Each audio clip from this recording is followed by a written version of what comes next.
Só quem chegou, mais um pouco, gente, mais um pouco de Homem-Aranha de volta ao lar. Muito bem.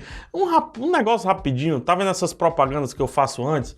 Eu não sei, a altura desse vídeo talvez eu já tenha cortado a propaganda porque fica só até o tempo do filme estar em cartaz no cinema, mas muita gente comentou lá no... Muita gente não, uma pessoa comentou, daí a gente se apega a esses comentários ruins, né? Uma pessoa comentou assim, PH, então você fez propaganda do Homem-Aranha e obviamente você vai falar bem dele por isso. Não, gente, já fiz propaganda de Baywatch, já fiz propaganda aqui, sei lá, O Círculo, e nem por isso eu falei bem desses filmes, muito pelo contrário, eu desci a lenha em Baywatch. A propaganda no caso aqui é um chamariz para que você vá ver o filme no cinema, uma vez que, independente da minha opinião, o que eu mais quero é que vocês vejam absolutamente todos os filmes no cinema. Não pode? Não pode. Mas fica essa chamada e com essa chamada eu ganho ingressos que eu posso sortear nas minhas redes sociais, tá por aqui. Então me segue lá no Instagram que aí você vai receber aí uns ingressozinhos bacanas para você ir assistir também no cinema. Vamos lá, para quem não sabe o que é mais um pouco, respondendo perguntas lá da crítica, né, que eu fiz na crítica de Homem-Aranha. Não só de Homem-Aranha, existem outros mais um pouco, existe uma playlistzinha aqui no canal, então se você não sabe do que se trata mais um pouco, você vai saber agora, e ele é lotado de spoilers, eu posso falar spoilers à torta e à direita, então muito cuidado, só continue assistindo esse vídeo, caso você tenha assistido Homem-Aranha de volta ao lar. Vamos lá, primeira pergunta do Victor Estácio. PHzinho, eu entendo que a ambientação dos personagens precisa ser atualizada, melhor situada no tempo e temáticas que permeiam a história, mas algumas mudanças podem descaracterizar o personagem. Lógico. Por exemplo, tu não achas que o sentido de aranha foi substituído pela IA do traje e que isso é mais Homem de Ferro e menos Homem-Aranha? Tony Stark teve pouco tempo de tela, mas estava quase onipresente na estética do cabeça de teia.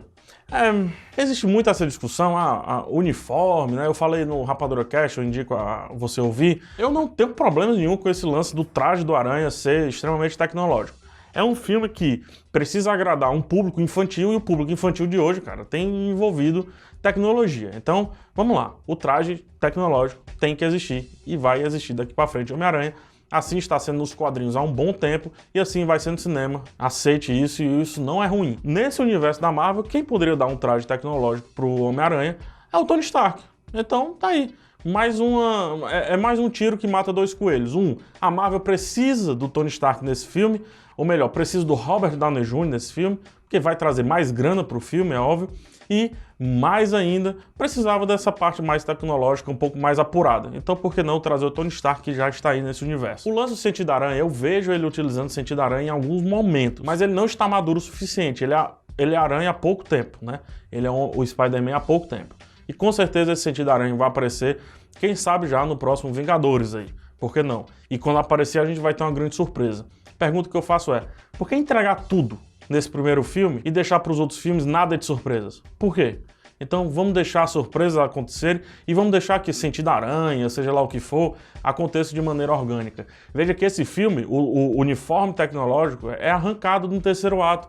Então ele passa o terceiro ato, que é a parte principal, sem uniforme. E o lance do ter ou não uniforme faz total sentido para a trama. A trama praticamente só existe por conta disso. Ele tenta ser mais do que o amigo da vizinhança e depois ele vê que não. A vizinhança precisa que ele seja menos, digamos assim. Não no mau sentido, mas que ele precise ter os pés no chão. Então, pegando a frase lá do Tony Stark, que quem é você fora desse uniforme, você é esse uniforme, seja lá o que for, isso praticamente é o conflito do filme. Transformar uma parada tecnológica do uniforme, que tá todo mundo reclamando, no principal conflito do filme, pra mim, é um grande do acerto. Então, quem fica com mimimi, negócio de uniforme, pra mim, está perdendo tempo. Renan Lira, PH, uma pergunta. Quem tu acha que vai se firmar como interesse par romântico de Peter, Liz ou MJ? No caso, a Michelle, né? Não é Mary Jane, tá? Kevin Feige já falou que a Michelle não é Mary Jane, é MJ. Eu acho que vai ser a MJ, pelo menos pro próximo filme. A Liz já passou, inclusive eu acho a atriz mais fraca desse elenco do primeiro filme, super deslocada ali no filme, enfim. O Peter precisa da MJ no próximo filme e a gente precisa desse respiro para que aconteçam novos personagens, para que novos estilos de personagem, também novos climas de romance, seja lá o que for, cheguem aí no universo do Peter Parker. Para mim vai ser a MJ e tem que ser a MJ. Yuri Neves, Neves. No meio do filme comecei a torcer para que não matasse de qualquer forma o Abutre. Legal, eu também. Pois desde o Loki não víamos um vilão tão bom nos filmes da Marvel, concordo. Como você acha que vai ser o desenvolvimento do personagem nos próximos filmes do Aranha? Pra mim é uma incógnita. Tendo ali o Michael Keaton, cara, trabalhando tão bem e aparentemente tendo gostado de trabalhar nesse filme, eles deveriam voltar. Não acho que como vilão, acho que o Abutre pode ser a partir de agora um anti-herói. Não vejo em filme solo, obviamente, mas por que não aparecendo em outras tramas, em outros filmes, já que ele deu tão certo, né? Aparentemente, assim, tão certo. Danilo Almeida, Rafael, o que você achou do começo um tanto quanto incomum do filme? Pois ele começa logo com um vilão. Não, o vilão é um trunfo desse filme. Então ele começar com um vilão é também um trunfo. E ele começa com um vilão para nos ambientar na parte de timeline ali do filme. Tinha que começar com um vilão, não tem outra alternativa. E outra, tem 2 prólogos o filme, né? O do vilão, que é o melhor ator, é o que vai chamar todo mundo, Michael Keaton e tudo mais. E em seguida tem o vlog do Peter Parker, que coloca ele automaticamente ali em todo o universo Vingadores, etc. Adorei, cara. Gabriel Mota, PH, naquela bela cena do filme onde o Peter olha pro reflexo do rosto dele e tem seu momento de epifania sobre ser um herói. Há um recurso de exposição que é a voz do Tony Stark repetindo a frase: se você não é ninguém sem uniforme, você não deveria utilizá-lo. Você acha que é uma exposição desnecessária? Na minha opinião, a cena funcionaria sem isso? Qual a sua opinião? Não. Tem algo grande que vai acontecer com a relação Tony Stark e Peter Parker nos próximos filmes que vai fazer tudo isso ter mais sentido ainda e ter mais peso ainda.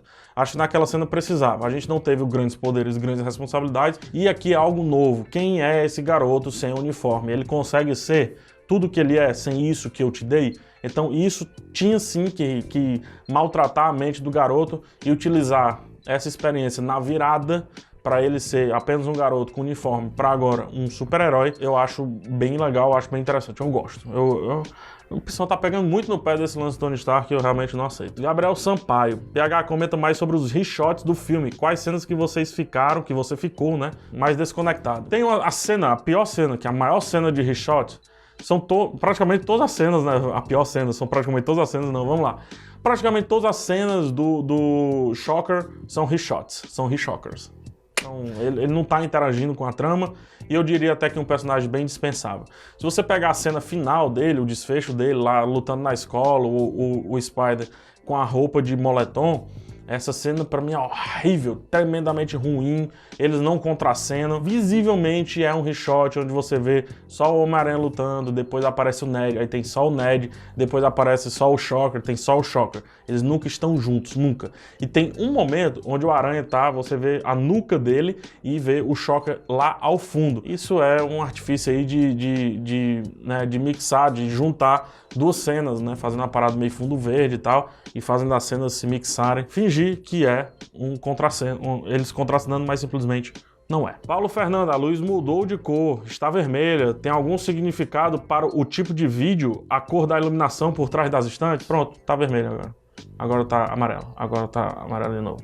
Agora tá mais amarelo ainda, agora... Ih, rapaz. Vamos ver, agora vai ficar rosa, pronto, vai ficar rosa até o fim do filme, do vídeo. Elias Mariano, nos quadrinhos o cara já é mais sério, e não um palhaço que fica fazendo essas piadas. Então você tá lendo outros quadrinhos do Homem-Aranha, cara. A maioria dos quadrinhos do Homem-Aranha, ele é um palhaço que fica fazendo exatamente essas piadas. Eu diria que até mais, um personagem que derrota o Hulk fazendo piada. O que foi apresentado nesse filme é ainda pouco frente a isso. Você tá lendo esse quadrinho muito estranho aí do Homem-Aranha, cara. Muito estranho. J. Cavalcante, qual a sua cena preferida do filme? A cena que ele e o Michael Keaton estão dentro do carro e o Michael Keaton tá ali fazendo um interrogatório, aquela parada meio vou, não vou, e ele está em choque. Ele ainda tá parado, paralisado, tenso, quase morto por dentro, assim, sem entender o que diachos que está se passando. Adoro essa cena, pra mim, Tom Holland elevou a outro nível, obviamente puxado pela atuação do Michael Keaton, que é uma das melhores coisas do filme. Marcelo Souza, grande Marcelo Souza, grande abraço, meu querido. Uma pergunta, o Jon Favreau tem mais de um papel, então, nesse universo? Teoricamente sim, né? Ele começa como chofer e agora ele é meio que um assistente do Tony Stark. Mas dentro do filme, eles explicam essa parada dele ser assistente, dele querer agora um cargo novo dentro da indústria Stark. Jon Favreau faz o rap, que é o mesmo personagem, e eu diria que trazer um ator de comédia tão bom como o Jon Favreau, que tem tanto domínio de cena como ele tem, eu acho muito legal. Ele deveria, inclusive, ter mais destaque nesse universo e peço, por favor, que ele volte no segundo filme do Homem-Aranha. E por que não, cara, em Vingadores? Dificilmente isso vai acontecer, mas seria muito, muito, muito legal. Lucas Senra, o que achou do Ned? Melhor coisa do filme, cara. Melhor coisa do filme. Tá, eu falei que a melhor coisa do filme é o Michael Keaton, tá? Mas vamos lá, então. A coisa mais humana do filme. É difícil achar a melhor coisa desse filme. A coisa mais humana desse filme. O Homem-Aranha já é um personagem que a gente vangloria por ele ser tão humano, né? Então o Ned é o humano do humano. Ele é mais humano do que o personagem que a gente bate palmas por ser tão humano. O Ned somos nós, literalmente nós, dentro desse filme. Ana Matos, além de Te Pego Lá Fora, O Clube dos Cinco, Curtindo a Vida Adoidado, tem mais alguma referência a outros filmes? Eu vejo uma referência a Curtindo a Vida Adoidado, Embalo de Sábado à Noite, ele lá com o Tony Maneiro, dançando, se arrastando dentro de casa. Uma parada também Footloose, né? Não, essa parte dele se arrastando dentro de casa é Footloose. Tem uma referência a Her, né? Ela, filme do Spike Jonze, lá com o Joaquin Phoenix. Tem uma cena que o Joaquin Phoenix está deitado e conversando, e ela bem melosa, conversando ao ouvido dele, falando sobre relacionamento. Esse filme também tem ele falando com a inteligência artificial do traje, né? No caso aqui, lá é a Scarlett Johansson, aqui é a Jennifer Connelly. Duas musas, duas maravilhosas musas. E um tom de voz, assim, aveludado, sabe? Colocado quase da mesma fórmula da Scarlett Johansson. Então tem sim referência a Her. Talvez não diretamente, mas indiretamente você pode captar. Rodrigo Trindade, o que achou do Aranha está o tempo todo tentando impressionar o Stark e não fazendo por puro altruísmo. Isso me deixou meu puto no filme. Poxa, é o tema do filme, é isso. É a transição do cara estar fazendo isso para impressionar alguém para ser o cara que agora está fazendo isso por puro altruísmo. Ele nega no final uma missão que ele agradaria uma pessoa para agradar a si mesmo e agradar o seu bairro. É sobre isso. Esse é um dos principais conflitos do filme. Por que achar isso ruim? É diferente? É diferente, mas por que achar isso ruim? Daniel Alexandre Artes. O filme deixa ganchos para o surgimento de novos heróis e vilões no futuro. Miles Morales, por exemplo? Sim, essa última pergunta, não tem mais outra não. O tio do Miles Morales está no filme, né? O personagem do Donald Glover, que também é maravilhoso. E aí tem uma das melhores cenas do filme, não a melhor, porque eu acho a melhor do carro, mas a melhor piada do filme lá, dele fazendo interrogatório. Outra referência, a referência que eu já falei aí ao Batman, né? O Cavaleiro das Trevas, do Nolan, pelo menos, que ele tem aquela voz assim. Então ele faz essa referência de voz grossa no interrogatório com o Coringa e transforma isso numa grande piada. Mais uma referência indireta que não, o filme não está dizendo, olha, você é o Batman. Não, ele não está dizendo isso. Mas que você pode olhar e dizer assim, te saquei, viu? Tô ligado qual é a tua. Enfim, tem lá, sim, referência ao Miles Morales. E eu adoraria ver esse personagem, né? Que é o atual Homem-Aranha nos quadrinhos, pra quem não sabe. Adoraria ver esse personagem nas telonas. É isso, gente. Foram essas as perguntas. Se tiver mais perguntas aí, quem sabe eu faço mais um pouco sobre o Homem-Aranha. Tá divertido demais falar sobre esse filme, adoro.